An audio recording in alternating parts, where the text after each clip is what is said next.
Right, today's video is going to be what we got up to in the last day or so, and a fishing trip from the end of last year when we went out and I went looking for a couple of bass for the table, and there was a few fish out there. So let's get on with it and see how we got on.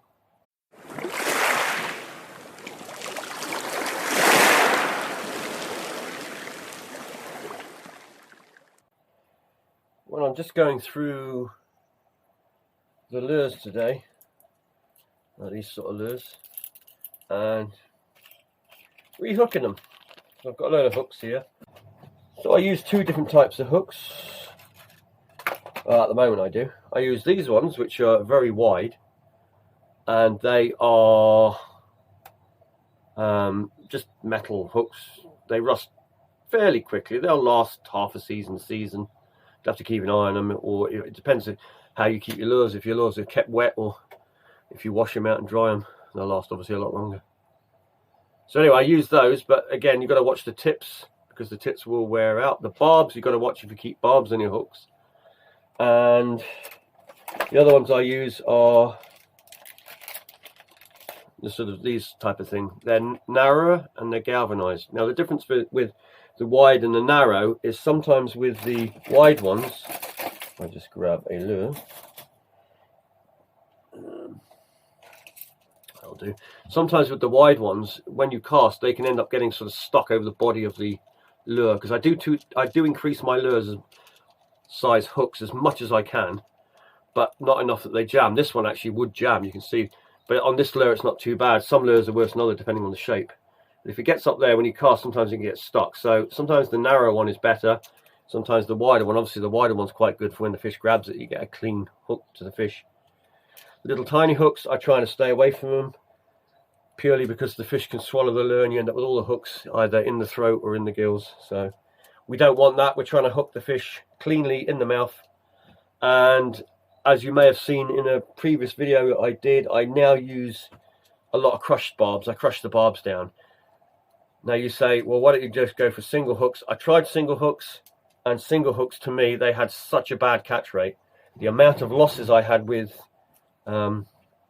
single hooks was, I've tried it since and a couple of times, and I'm not going back to it now. I've given it enough tests to know that single hooks are terrible.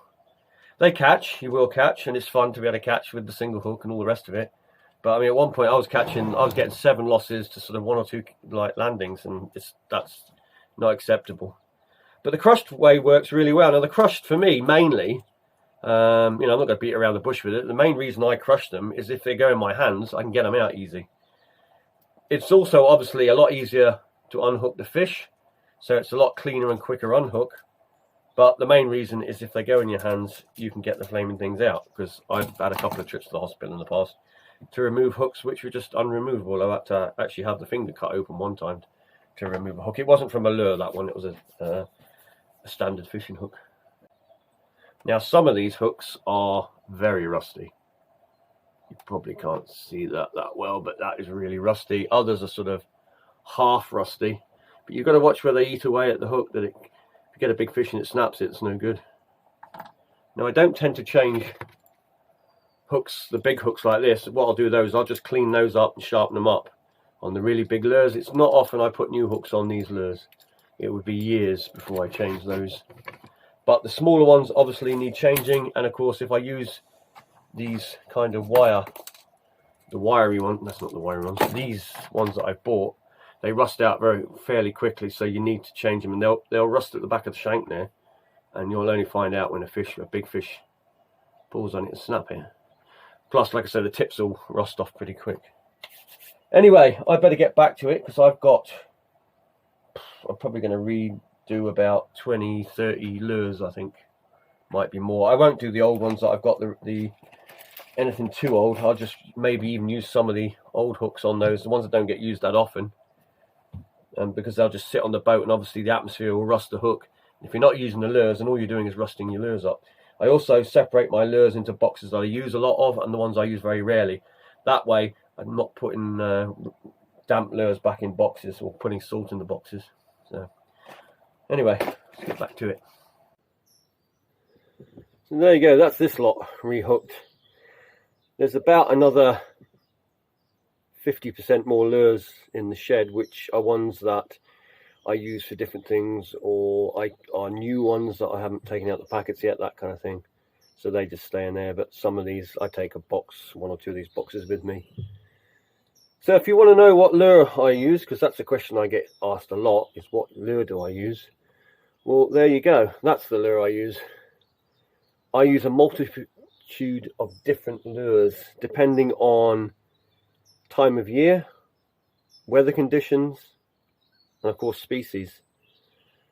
And there are other factors as well which come into play, like what bait's swimming around, that kind of thing.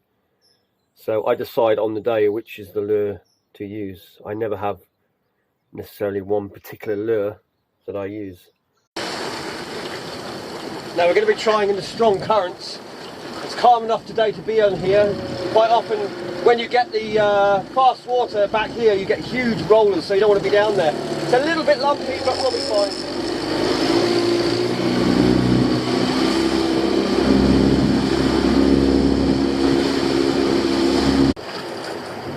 We've got crab pot bobbers tearing under the water right where the fishing is here.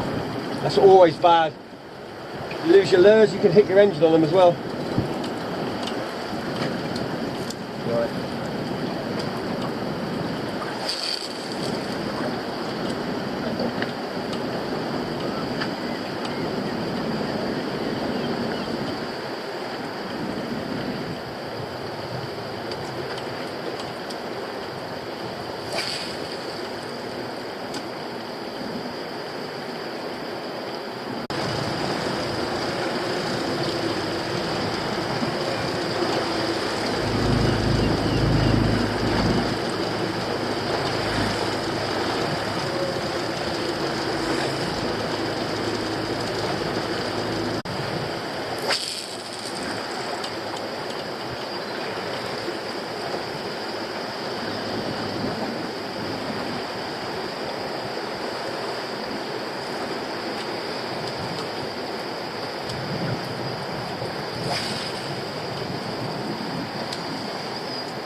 Topknot.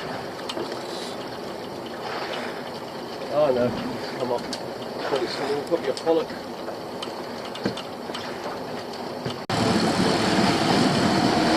There we go. Shit. I've lost the rod then. Whew.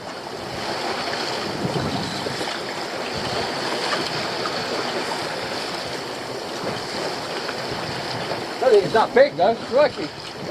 I've never seen the rod do that. I need to get some proper holders on here.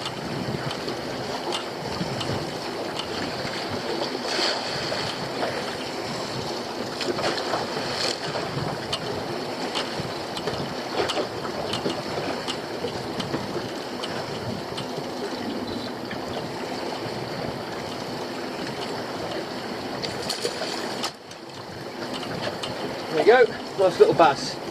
How big? Big. About a 41, that one. Right, so what we need are pliers. It's the quickest way to get them off without touching the fish. Like that, and it's gone. Right. Well, again, that was not far. Like I say, it was almost the size limit one. So I know there's some fish up there, but they're really, really small.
Oh, big mackerel. I'll keep that. At least we got something.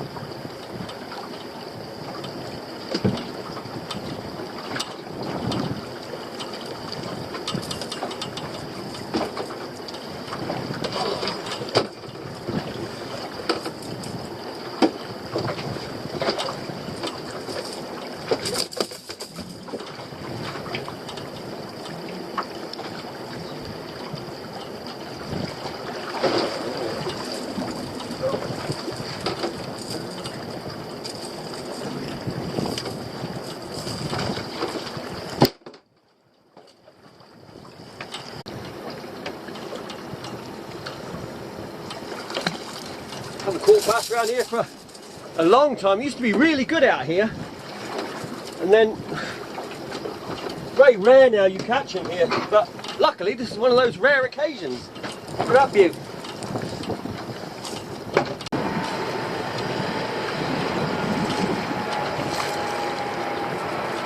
Little one. Little one. Right.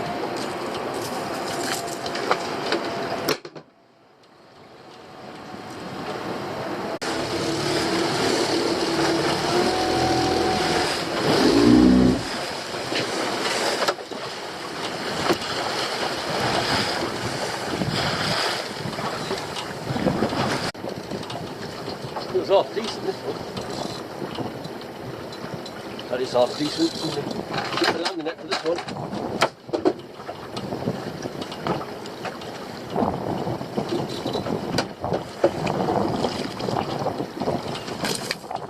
There we go. It's not a giant, but it's bigger than what we've been catching, so I didn't want to drop it off the hook.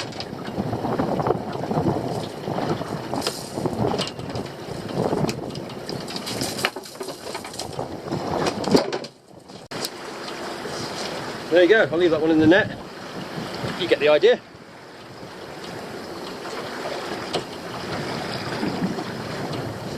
Good size of that too.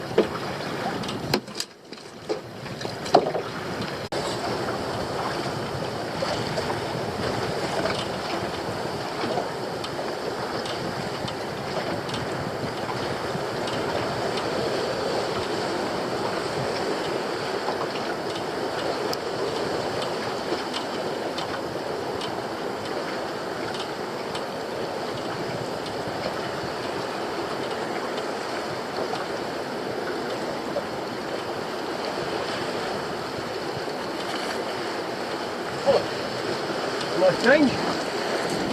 Lovely. Lovely pollack there. Keeping that. That's definitely something I'll keep.